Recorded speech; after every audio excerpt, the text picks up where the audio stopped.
There is a photograph, black and white, a family of 7 seated together. The father wears a military uniform, the mother holds a rosary, 4 daughters in white dresses, a boy on his father's lap. They look calm, almost peaceful. Within months of this photograph being taken, every single one of them would be dead, shot in a basement, buried in an unmarked grave, erased. This is the story of the Tsars.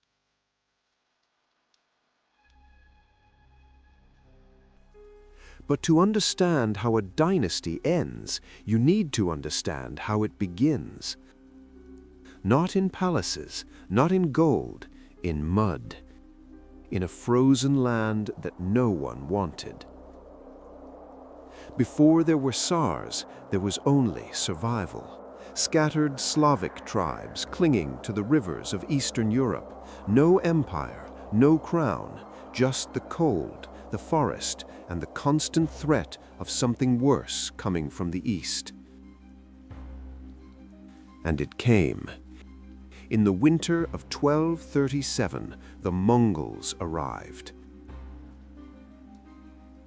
They didn't negotiate, they didn't warn, they burned. Kiev, the jewel of the Slavic world, was reduced to ash. Entire cities vanished overnight. The chronicles say the rivers turned black with soot and red with blood. For the next 240 years, the Russian lands lived under the Mongol yoke. And in that darkness, one city learned to play the game better than anyone: Moscow. A small, unremarkable trading post in the forests of the north. While other cities resisted the Mongols and were destroyed, Moscow cooperated. Its princes collected tribute for the Khans. They bowed, they served, and with every act of submission, they grew richer, more powerful, more ruthless.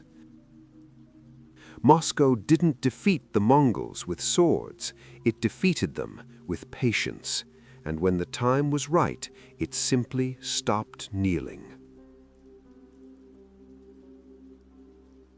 Ivan III was the one who stood up. In 1480, he refused to pay tribute to the Golden Horde. The 2 armies met at the Ugra River. For weeks they stared at each other across the water. No battle was ever fought. The Mongols simply turned and rode away. 240 years of domination ended not with a war, but with a silence. And Ivan claimed a new title for himself, sovereign of all Russia. But it was his grandson who would change everything. Ivan IV, the boy who became an orphan at 3. Raised by cruel nobles who beat him, starved him, and killed his protectors in front of his eyes. By the time he was 13, he had one of those nobles torn apart by dogs. At 16, he demanded a title no Russian ruler had ever claimed. Not prince, not Grand Duke, Tsar, Caesar, Emperor. And at first, he earned it. Ivan the Terrible reformed the law, modernized the army, expanded the borders east into Siberia. Russia became something it had never been before, a true state. But power does something to men who learned cruelty before they learned kindness, and Ivan had learned cruelty very, very well. In 1570, Ivan marched on his own city of Novgorod. He believed it was plotting against him. For 5 weeks, his soldiers tortured and killed between 10 and 60,000 of his own people. Men were roasted alive, women were tied to children and thrown into the freezing Volkhov River. Ivan watched from a throne set up on the bridge. The Tsar had turned his power inward. The pattern was set. Then came the moment that would haunt the dynasty forever. In November 1581, Ivan struck his pregnant daughter-in-law for wearing immodest clothing. His son, the heir to the throne, confronted him. In a fit of rage, Ivan drove the iron tip of his staff into his son's skull. For 3 days he held the dying boy in his arms, covered in blood, screaming for God to take him instead. The heir was dead. The Tsar had killed his own future. Ivan the Terrible died in 1584, alone. His remaining son, Fyodor, was weak and simple. When Fyodor died without an heir in 1598, the dynasty of Rurik, the family that had ruled Russia for over 700 years, was gone. The throne was empty, and what followed was something Russia would never forget. They call it the Time of Troubles, and it nearly destroyed everything. The year was 1613. Russia was broken. Famine had killed 1/3 of the population. False kings had claimed the throne and been murdered. Polish soldiers occupied the Kremlin itself. The boyars, the ancient noble families, needed someone to sit on the cursed seat. They chose a boy, Michael Romanov, 16 years old, terrified. His mother wept when she heard the news. She knew what the throne did to men. Michael survived. Barely. He ruled by hiding behind advisors, letting others make decisions, avoiding the kind of ambition that got Tsars killed. His son, Alexis, continued the pattern, quiet, cautious, forgettable. For nearly a century, the Romanovs held the throne not through greatness, but through the simple act of not dying.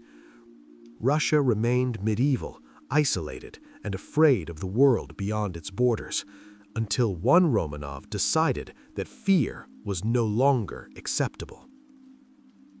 Peter was not supposed to be Tsar. He was the 14th child, but palace coups and family deaths cleared the path, and in 1682, at the age of 10, he was placed on the throne. And he had one obsession: the West. Europe had ships, science, universities, armies that could crush Russia without breaking a sweat. Peter wanted all of it. So he did something no Tsar had ever done. He left. In 1697, Peter disguised himself as a common carpenter and traveled across Europe. He worked in Dutch shipyards with his own hands. He studied English factories. He visited German hospitals. He learned anatomy, dentistry, navigation. For 18 months, the ruler of the largest nation on earth hauled timber and pulled teeth like a commoner. Peter didn't ask permission. He didn't negotiate. He simply decided that Russia would change, and anyone who stood in the way would be removed. But his greatest act of will was a city. In 1703, Peter ordered the construction of a new capital on a frozen swamp at the edge of the Baltic Sea. Peter called it his window to Europe. His critics called it something else, a cemetery with palaces on top. Peter modernized Russia. He defeated Sweden in the Great Northern War and turned his empire into a European power. But the pattern of the Tsars held. In 1718, Peter's own son, Alexis, who opposed his father's reforms, was arrested, tortured, and died in prison. Whether Peter ordered the killing or not, the result was the same: another Tsar, another dead son. The throne consumed its own bloodline like a fire that couldn't be contained. He was 52. He left behind an empire transformed, a city built on corpses, and no clear heir. What followed was 40 years of chaos, palace coups, assassinations, emperors who lasted months, empresses who ruled through lovers. The throne passed through hands like a cursed object no one could hold for long. And then came Catherine, not Russian by birth, not royal by blood. A German princess named Sophie, who married the heir to the Russian throne, a man she despised. In 1762, she overthrew her own husband in a military coup. 8 days later, he was dead. Strangled, the official story said, during a drunken argument. No one believed it. No one cared. Russia had a new ruler, and she would become the greatest of them all. Peter built the empire. Catherine perfected it. Under her rule, Russia stretched from Poland to Alaska, from the Arctic to the Black Sea. It was the golden age, the peak. But here's what no one tells you about peaks. The only direction left is down. Catherine the Great died in 1796, leaving behind an empire that stretched across 11 time zones. She had expanded Russia more than any ruler before her. She corresponded with Voltaire. She built museums, theaters, universities. Europe called her an enlightened monarch. But there was a truth that no amount of French philosophy could disguise. The entire empire ran on the backs of 23 million human beings who were owned like cattle. The word sounds medieval because it was. Russian serfs were not employees. They were property. They could be bought, sold, traded, beaten, separated from their families, and killed with virtually no consequence. A noble could lose a serf in a card game. A landowner could send a serf to Siberia for looking him in the eye. They had no rights, no voice, no future, and they were the foundation on which every palace, every ballet, every golden dome was built. Catherine's grandson, Alexander I, defeated Napoleon in 1812. Russian troops marched into Paris. It was the empire's finest hour. But something unexpected happened. The officers who had liberated Europe came home with dangerous ideas. They had seen France. They had seen constitutions, parliaments, rights. They looked at Russia and for the first time asked the question that would echo for a century. Why do we still live like this? In December 1825, those officers acted.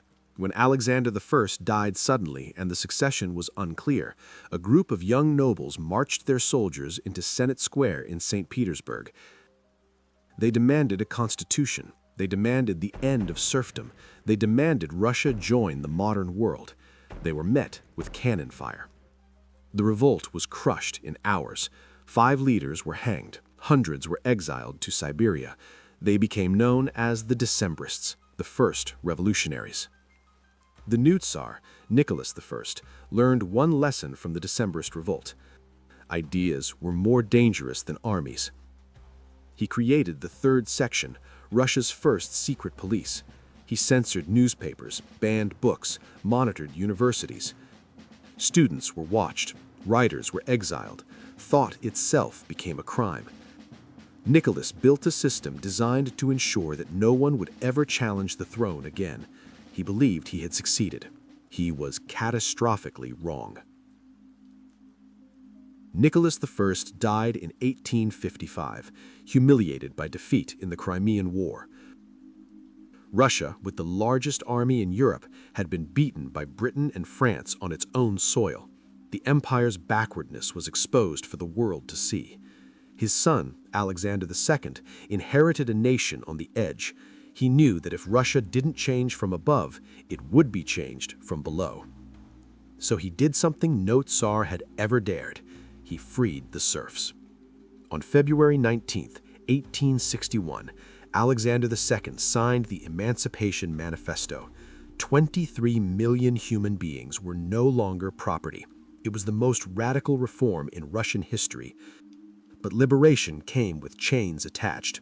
The freed serfs had to pay for the land they'd worked for generations. The payments would last 49 years. Most remained in poverty, bound not by law anymore, but by debt. Freedom on paper, slavery in practice. The nobles felt robbed of their workforce. The peasants felt cheated of real freedom.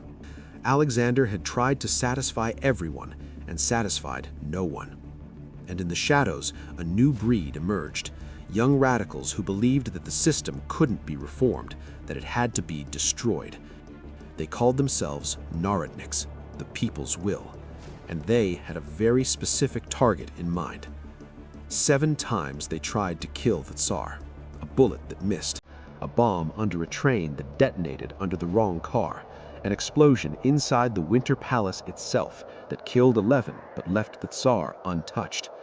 7 attempts, 7 failures. Alexander began living as a prisoner in his own empire, surrounded by guards, terrified of his own people. The man who freed 23 million souls couldn't walk his own streets without fearing death. On March 13th, 1881, the 8th attempt succeeded. He died on the floor of his study. The Tsar who freed the serfs was killed by the people he tried to save. Alexander II was the last Tsar who believed reform could save the empire. His son watched him die on that floor, soaked in blood, and made a vow: never again. No more reform, no more mercy. Alexander II was the last Tsar who believed reform could save the empire. His son watched him die on that floor, soaked in blood, and made a vow: never again. No more reform, no more mercy. From this moment on, the throne would answer every question with the same word: force. And that decision would create the very thing it was trying to prevent. Alexander III was built like a bear and ruled like one. He reversed every reform his father had attempted. He launched pogroms against Jewish communities, driving millions to flee to America. He believed that Russia could only survive through 3 pillars: autocracy, orthodoxy, and nationality. Obey, pray, and be Russian, nothing else. And for 13 years it seemed to work. There were no revolts, no assassinations. The empire appeared stable. But Alexander hadn't eliminated dissent. He had driven it underground. In basements and attics across Russia, small circles of young men and women read forbidden books: Marx, Engels, Bakunin. They debated through the night about capitalism, revolution, and the future. The secret police hunted them. They moved, they adapted, they multiplied. In 1887, a 21-year-old university student named Alexander Ulyanov was arrested in St. Petersburg. He and 4 others had plotted to assassinate Alexander III with a bomb hidden inside a medical dictionary. The plot failed. The conspirators were caught. On May 20th, Alexander Ulyanov was hanged. His younger brother, 17 years old, received the news at home. He reportedly said, "We will not take that path. That is not the way." His name was Vladimir. The world would know him as Lenin. Alexander III died in 1894 of kidney disease at the age of 49. On his deathbed, he summoned his son and heir. The young man was 26 years old. He looked at his father and said 5 words that would define the next 2 decades of Russian history: "I am not ready to be Tsar." He was right. Nicholas II was a devoted father, a loving husband, and a man completely unequipped for the throne he inherited. He had no vision for Russia, no instinct for power, no understanding of the forces building beneath his feet. He wanted a quiet life with his family. Instead, he got an empire of 130 million people demanding change. His response to every crisis would be the same: do nothing, hope it passes, and pray. Meanwhile, the underground was organizing. In 1898, the Russian Social Democratic Labor Party was founded in a small apartment in Minsk. 9 men attended. Within 5 years, the party split into 2 factions over a single question: should the revolution include everyone, or should it be led by a small, disciplined elite? The moderates called themselves Mensheviks. The radicals, led by a bald man with sharp eyes who had spent years in Siberian exile, chose the name Bolsheviks, the majority. Lenin was not a man of the people in any romantic sense. He was cold, methodical, and absolutely certain he was right. He had studied Marx the way a priest studies scripture. He believed that history moved in only one direction, and that the role of the revolutionary was not to wait for change, but to force it. He had no patience for democracy, debate, or compromise. He wanted a party built like a weapon, small, sharp, unbreakable, and aimed directly at the throne. But Lenin was not alone. Around him gathered a constellation of revolutionaries, each brilliant, each dangerous in their own way. Leon Trotsky, the orator who could move crowds to tears and armies to action, a man who would organize the Red Army from nothing. Julius Martov, once Lenin's closest friend, who believed revolution should come through the masses, not a vanguard. And in the shadows, a quiet Georgian seminary dropout with a scarred face. He called himself Stalin, man of steel.